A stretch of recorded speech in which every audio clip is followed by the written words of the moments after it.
ইরানের ৩ শীর্ষ নেতা গ্রেপ্তার ও নোবেলজয়ী কারাদণ্ড, ইসরায়েলের হামলার হুমকি। জাপানের নির্বাচনে লৌহমানবী তাকাইচির ঐতিহাসিক জয়। এপস্টেইন কাণ্ডে এবার ব্রিটিশ প্রধানমন্ত্রীর শীর্ষ সহযোগীর পদত্যাগ। পর্তুগালে কঠোর ডানপন্থীদের হারিয়ে সেগুরোর বড় জয়। হংকংয়ের গণতন্ত্রকামী নেতা জিমি লাইয়ের ২০ বছরের কারাদণ্ড। স্বাগত জানাচ্ছি বাংলাদেশ প্রতিদিনের বিশ্ব সংবাদে। সাথে আছে আমি প্রমিতি কিবরিয়া ইসলাম। এতক্ষণ শুনছিলেন সংবাদ শিরোনাম, এবার বিস্তারিত।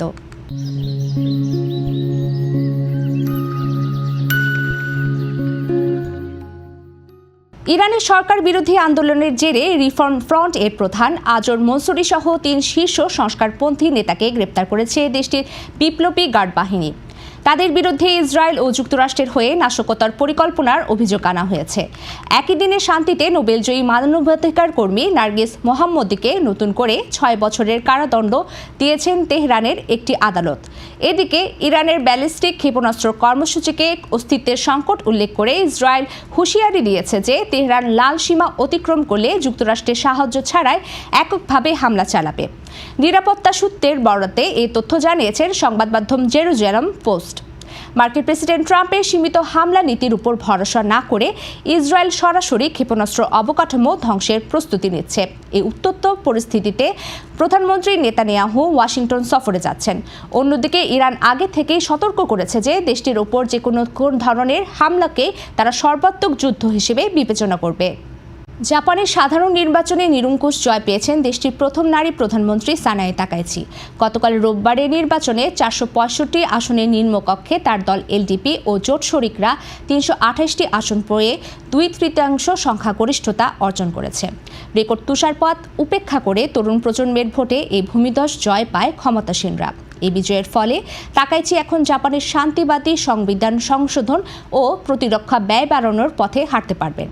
নির্বাচনে তার অন্যতম প্রধান প্রতিশ্রুতি ছিল নিত্যপণ্যের উপর ৮% ভোগ কর স্থগিত করা। তবে তার এই জাতীয়তাবাদী অবস্থান এবং তাইওয়ান ইস্যুতে কঠোর মনোভাব বেইজিংয়ের কপালে চিন্তার ভাঁজ ফেলেছে। বিজয়ের পরপরই মার্কিন প্রেসিডেন্ট ডোনাল্ড ট্রাম্প তাকাইচিকে হোয়াইট হাউসে আমন্ত্রণ জানিয়েছেন এবং ভারতের প্রধানমন্ত্রী নরেন্দ্র মোদি তাকে অভিনন্দন জানিয়েছেন। যুক্তরাজ্যের প্রধানমন্ত্রী কিয়ার স্টারমারের চিফ অফ স্টাফ মর্গান ম্যাকসুইনি নাটকীয়ভাবে পদত্যাগ করেছেন। যৌন অপরাধী জেফ্রি এপস্টেইনের সঙ্গে ঘনিষ্ঠতা থাকার পরও লর্ড পিটার ম্যান্ডেলসনকে যুক্তরাষ্ট্রে ব্রিটিশ রাষ্ট্রদূত হিসেবে নিয়োগ দেওয়ার সুপারিশ করায় চাপের মুখে তিনি এই সিদ্ধান্ত নেন। সম্প্রতি প্রকাশিত নথিতে দেখা গেছে ম্যান্ডেলসনকে এপস্টেইন ৩টি লেনদেনে মোট $৭৫,০০০ দিয়েছিলেন। মর্গান স্বীকার করেছেন যে এই নিয়োগের পরামর্শ দেওয়া তার ভুল ছিল এবং এর পুরো দায় তিনি নিচ্ছেন। এর আগে বিতর্কিত ম্যান্ডেলসন গত ২ ফেব্রুয়ারি লেবার পার্টির সদস্যপদ ছাড়েন এবং তার বিরুদ্ধে ফৌজদারি তদন্ত শুরু করেছে মেট্রোপলিটন পুলিশ। ৪৮ বছর বয়সী মর্গান ২০২৪ সালের অক্টোবর থেকে স্টারমারের প্রধান উপদেষ্টা হিসেবে দায়িত্ব পালন করছিলেন।